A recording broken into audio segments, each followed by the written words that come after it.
Body on ক্যামেরার কথা বলছেন?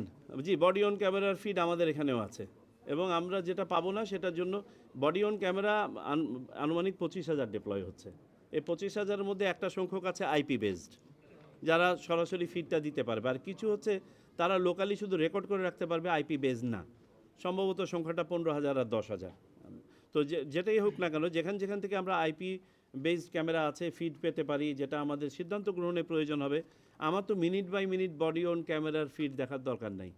যেখানে নির্বাচন কমিশনের এমন একটা ক্রিটিক্যাল সিদ্ধান্ত নিতে হতে পারে, নির্বাচন কমিশনকে আসতে হতে পারে, সেখানে প্রয়োজন।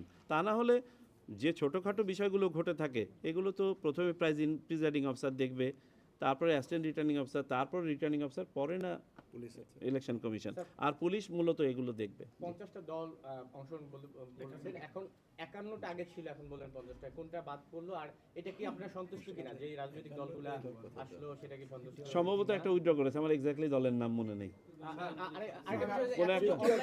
আমি বলি আপনাদেরকে, এখনো এই 50টা দলের মধ্যে 4টা দল আছে একজন করে প্রার্থী, সম্ভবত এইরকম কোন একটা দল আপনার একজন করে নিই।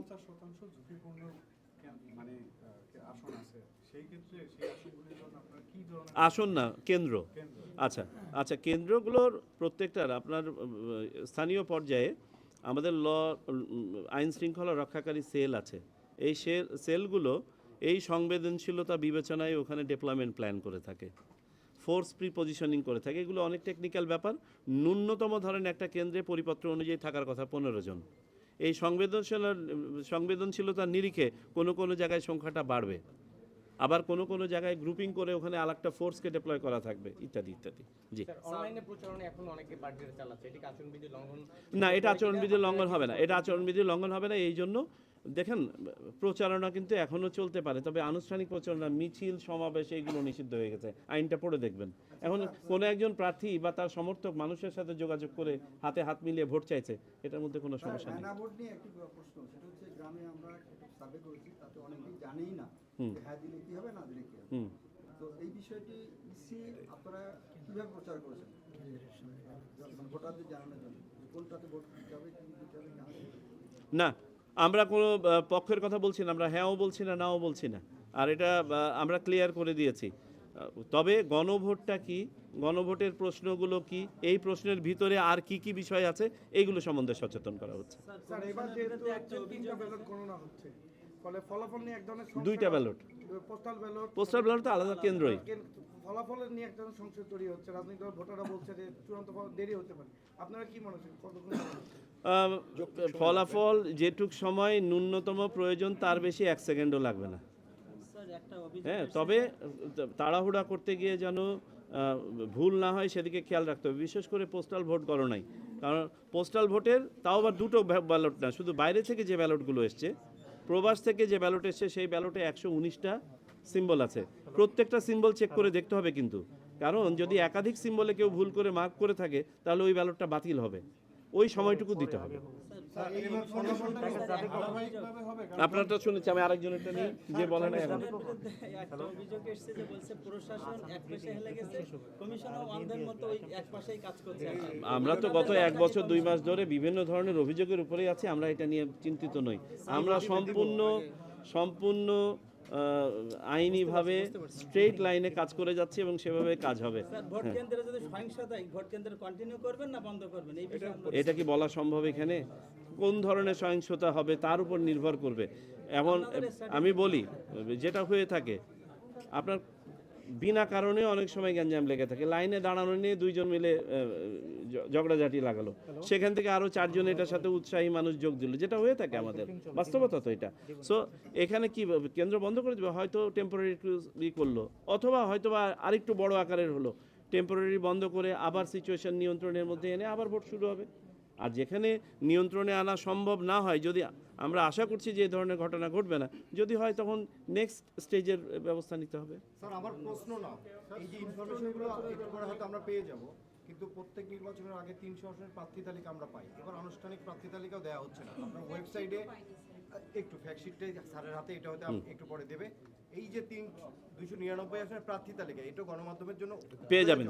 ওকে, যদি না পেয়ে থাকেন, পাবো কিনা আমি যদি না পেয়ে থাকেন আমি সেক্রেটারিয়েটকে অনুরোধ করবো আজকের মধ্যে আপনাদেরকে হস্তান্তর করতে। জি। নির্বাচন হয়ে যাচ্ছে বলে আর বললাম, অনেক সমন্বয় কাজ হচ্ছে। স্যার, সুষ্ঠু নির্বাচনের ব্যাপারে আপনারা কতটা আশাবাদী?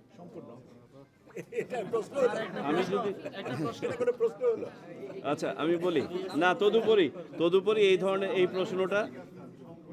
এই প্রশ্নটা সবসময় এসে থাকে। আমি মনে করি আমরা যা দেখতে পাচ্ছি, আমরা তো সিমটম দেখে বলতে পারি। ভোটারদের প্রস্তুতি, উচ্ছ্বাস, আপনি শুধু আজকে ঢাকার ট্রেনের দিকে তাকিয়ে দেখেন কি পরিমাণ মানুষ যার বাড়িতে যাচ্ছে শুধু ভোট দেওয়ার জন্য, উৎসবে পরিণত হয়েছে। ভোটারদের উপস্থিতি, উচ্ছ্বাস, রাজনৈতিক দলগুলোর সম্পৃক্ততা এবং তাদের সচেতনতা। নির্বাচনে ইতোপূর্বে বাংলাদেশে এত ফোর্স, এত ক্যাপাসিটি ডিপ্লয় কখনোই করা হয় নাই। সব কিছু মিলিয়ে আমি মনে করি না যে there is any reason to be anxious. তবে হ্যাঁ, বিচ্ছিন্ন ঘটনা ঘটতে পারে, আমরা প্রস্তুত আছি। স্যার, মানে এটা একটা কষ্ট, সেটা হলো আমরা সাংবাদিকরা যারা কাজ করব তারা কিভাবে ভোট দিবে, এটা তো কোনো এটা আচ্ছা, আমি আপনার এই অভিযোগটা সম্পূর্ণ মাথায় নিয়ে আমি প্রতিশ্রুতি দিচ্ছি যে আমার পক্ষে যদি করা থাকে ভবিষ্যতে শুধু আপনারা নন, এই যে পর্যবেক্ষক যারা আছে, হাসপাতালে যারা অ্যাডমিটেড আছে, ইভেন সরকারি কর্মজীবীদের যারা ডিপেন্ডেন্ট, ওয়াইফ, সন্তান, তারা তো ভোট দিতে পারছে না পোস্টাল ব্যালটে। সো আমরা পোস্টাল ব্যালটে যে অনুশীলনটা করছি, চলুন আশা করি যে এই অনুশীলনটা সুন্দরভাবে সম্পন্ন হোক। এটা যদি আমরা সার্থকভাবে করতে পারি, ভবিষ্যতে দেখবেন অনেককে আমরা এটার মধ্যে আনতে পারবো। হুম।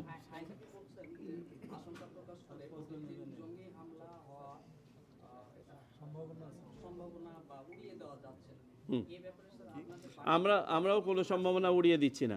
আপনারা খেয়াল করে দেখবেন গত কয়েকদিনে, আপনাদেরকে শুধু আমি যদি একটা স্ট্যাটিস্টিক্স বলি, গত 13 ডিসেম্বর থেকে আজকে পর্যন্ত 850 অস্ত্র উদ্ধার করা হয়েছে। 850। তো এই অস্ত্রের একটা উল্লেখযোগ্য অংশ আমাদের ধারণা নির্বাচনে অপব্যবহার করার জন্য আনা হয়েছিল। আজকেও আপনাদের সাথে যখন কথা বলছি, কিছুক্ষণ আগে আপনারা খেয়াল করে দেখবেন কুমিল্লায় একটা জায়গা থেকে অস্ত্র উদ্ধার হচ্ছে এবং প্রাইমা ফেসি প্রাথমিকভাবে মনে হচ্ছে এগুলোর উদ্দেশ্য ছিল এখানে মিসইউজ করার। কদিন আগে আপনারা দেখলেন ঢাকা শহরের একাধিক জায়গা থেকে পাওয়া গেল, তারপরে যশোর থেকে পাওয়া গেল, ফরিদপুর থেকে পাওয়া গেল। সুতরাং দুষ্টচক্র যে নির্বাচনে যে আপনার সহিংসতা ঘটাতে চাই, তারা তো থেমে নাই। আর আমরাও এই ব্যাপারে সচেতন আছি, যে কারণে আপনারা হয়তো দেখতে পাচ্ছেন যে সহিংসতা সেই পর্যায়ে ছড়াতে পারে নাই। তো আমি এই প্রসঙ্গক্রমে এখানে বলে রাখি, আমাদের আইনশৃঙ্খলা বাহিনীকে আমরা সাধুবাদ জানাতে পারি for what they have done till now. আমরা আশা করি যে তারা তাদের সর্বোচ্চটা দিয়ে নির্বাচন এবং নির্বাচন উত্তর সময় আইন শৃঙ্খলা মেনটেন করতে পারবেন। এটা ব্যাংক থেকে বড় একটা অ্যামাউন্ট ট্রান্সফারের একটা হয়েছে, নিশ্চয়ই আপনাদের কমিশনের কাছে। জি, আমাদেরকে এই ধরনের একটা রিপোর্ট, আমি বলে নেই, এই ধরনের একটা রিপোর্ট আমাদের কাছে এসছে। আমরা বিএফআইউকে বলেছি, এটার কাজটা হচ্ছে বিএফআইউকে বলেছি যে তাদের একটু নজর রাখতে, যে কোনোখান থেকে যেন কোনো আপনার সাসপিশিয়াস কোনো ট্রানজ্যাকশন না হয়। একটা ব্যাংক থেকে একটা ব্যাংকে টাকা যাওয়াটা অস্বাভাবিক নয়, কিন্তু যেটা অস্বাভাবিক হচ্ছে এটার অ্যামাউন্টটা কেন ইত্যাদি, সেটা যদি বিএফআইউ মনে করে যে না এর মধ্যে আনহোলি কিছু আছে, তারা ব্যবস্থা নেবে। অনেক ধন্যবাদ। জি, থ্যাংক ইউ।